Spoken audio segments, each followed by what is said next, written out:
तिकडे सिंधुदुर्ग जिल्ह्यात सुद्धा मुसळधार पावसामुळे जनजीवन मोठ्या प्रमाणात विस्कळीत झालंय। जिल्ह्यातल्या वाघोटन नदीनं धोक्याची पातळी ओलांडली। जिल्ह्यातील अनेक नद्या आणि नाले दुथडी भरून वाहत आहेत। पावसाचा जोर असाच कायम राहिला तर अनेक भागात पूरसदृश्य परिस्थिती निर्माण होण्याची शक्यता आहे। प्रशासनानं जिल्ह्यात सर्वत्र नदीकाठच्या नागरिकांना सतर्कतेचा इशारा दिला आहे।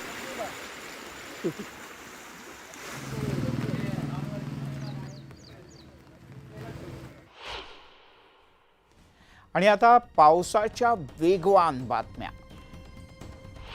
पाऊस सुद्धा वेगाने पडतोय। तिकडे कोल्हापुरात पंचगंगा नदी इशारा पातळीकडे सरकते आहे। त्यामुळे सध्याची पाण्याची पातळी ही 37.3 फुटांवर पोहोचली। शिवाय जिल्ह्यातील तब्बल 84 बंधारे हे पाण्याखाली गेले। त्यामुळे पंचगंगा नदी पात्र सोडून बाहेरून वाहू लागले। पंचगंगेची ही ड्रोन मधली खास दृश्य तुमच्यासाठी।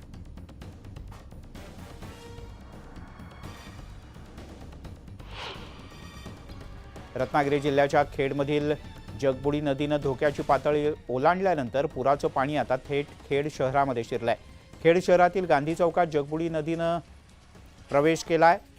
त्यामुळे आता बाजारपेठेसह शहरातल्या सखल भागातल्या नागरिकांना आपलं सामान तातडीनं हलवावं लागतंय।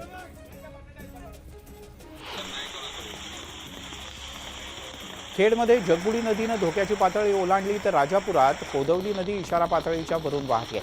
त्यामुळे लांजा रत्नागिरीला जोडणारा अंतर्गत मुख्य पूल हा पाण्याखाली गेलाय।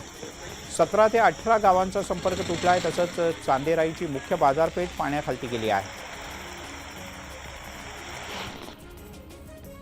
विरारमध्ये भर रस्त्यात एक भलं मोठं झाड कोसळलं।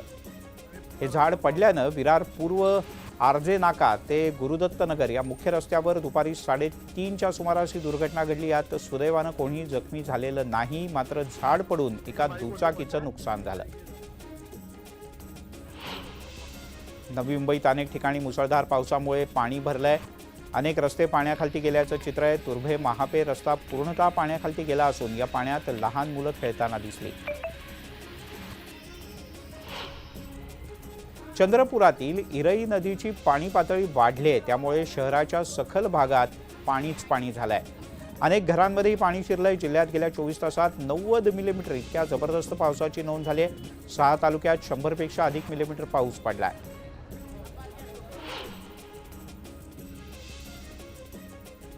कुर्ल्याच्या पुरेशी नगर इथल्या डोंगराचा मोठा धोका आता निर्माण झालाय, कारण डोंगरावरून माती कोसळतानाचा व्हिडिओ समोर आलाय। आता यावेळेला सलग मोठा पाऊस पडला तर दरड कोसळण्याची भीती व्यक्त केली जाते। इथून खालती गेल्यानंतर काही नागरी वस्ती आहे, त्यामुळे या भागाला धोका निर्माण होऊ शकतो।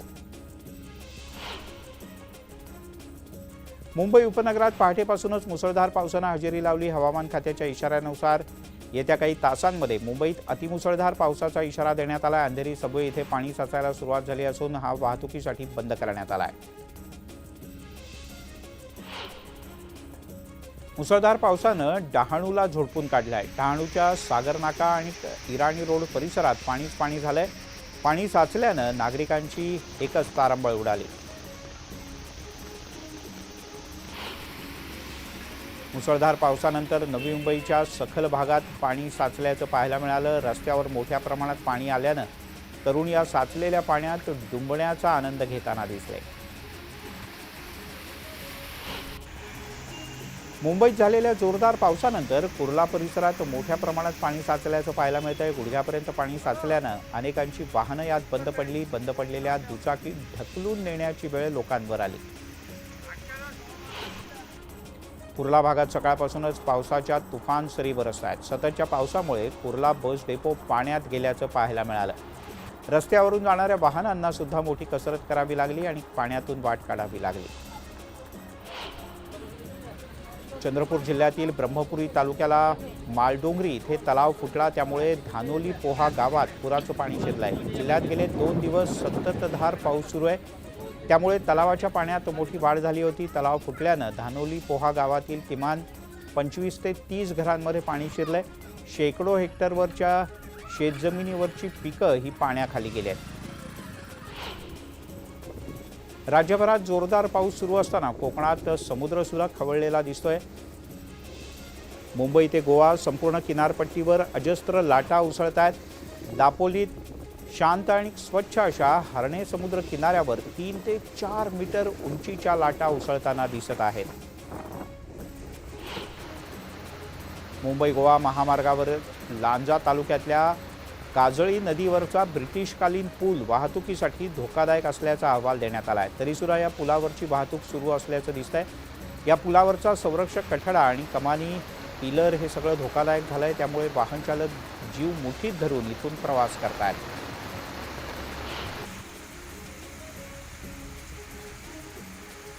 सिंधुदुर्गातील कणकवली, सावंतवाडी आणि कुडाळमध्ये मुसळधार पाऊस सुरू आहे। गेल्या 24 तासात जिल्ह्यात 68 मिलीमीटर पावसाची नोंद झाली आहे। सर्वाधिक 112 मिलीमीटर पाऊस हा सावंतवाडीत झाला। जिल्ह्यातील जवळपास सगळ्या नद्या या दुथडी भरून वाहू लागलेत, त्यामुळे नदीकाठच्या गावांना सतर्कतेचा इशारा देण्यात आला आहे। 2 मध्यम आणि 20 लहान धरणांमधून पाण्याचा विसर्ग सुरू झाला आहे। नांदेडचा सहस्त्रकुंड धबधबा ओसंडून वाहू लागला आहे। जिल्ह्यातून वाहणाऱ्या पैनगंगा नदीची पाणी पातळी वाढल्यानं या नदीवर असलेल्या धबधब्याचा प्रवाह तुफान दिसतो आहे।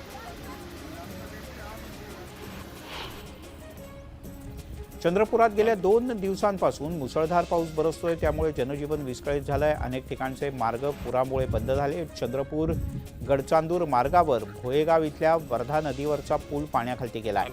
पुलावर पाणी साचल्यानं पूल वाहतुकीसाठी बंद करण्यात आला आहे, त्यामुळे नागरिकांना मोठा त्रास सहन करावा लागतोय। नवी मुंबईत पावसाचा कहर पाहायला मिळाला।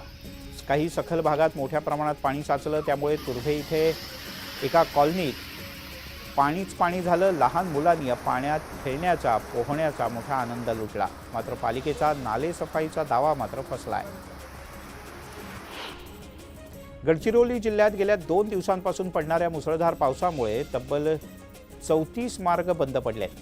वैनगंगा आणि इतर नद्यांमध्ये कोसीखुर्द धरणातून पाणी सोडण्यात येत असल्यानं या नद्यांच्या पाणी पातळीत वाढ होते।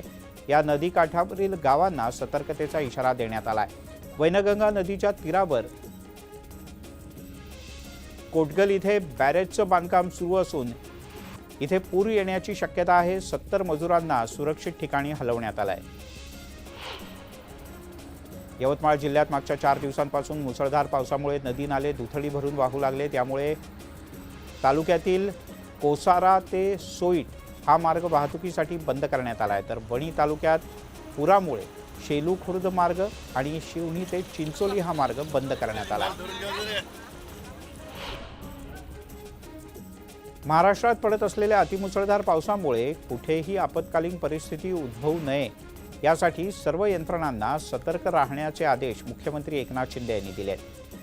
मुख्यमंत्र्यांनी राज्यातील सर्व विभागीय आयुक्त, जिल्हाधिकारी, पोलीस अधीक्षक आणि आपत्कालीन यंत्रणांच्या प्रमुखांशी फोनवरून बातचीत केली। सर्व यंत्रणांना सतर्क राहण्याचे आदेश मुख्यमंत्र्यांनी दिले।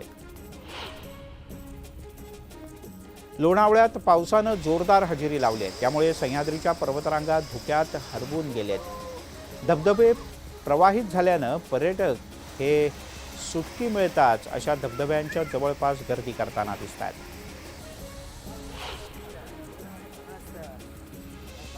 रत्नागिरी जिल्ह्यातील भारजा नदीनं धोक्याची पातळी ओलांडली आहे, त्यामुळे दापोलीतील मांदिवली मार्गे मंडणगड मुंबईला जाणारी वाहतूक ही पूर्णतः ठप्प आहे। तर नदीनं धोक्याची पातळी ओलांडल्यानं जनजीवनावर त्याचा मोठा परिणाम झालाय।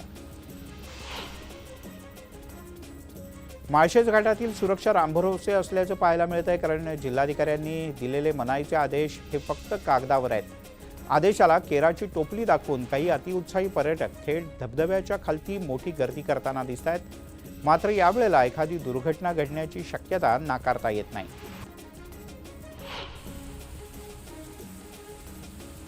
शहापुरात सकाळपासून पावसाचा जोर पाहायला मिळतोय। मुसळधार पावसामुळे नदी नाल्यांना मोठ्या प्रमाणात पूर आलाय। सगळे रस्ते जलमय झाले असून नाले ओसंडून वाहत आहेत।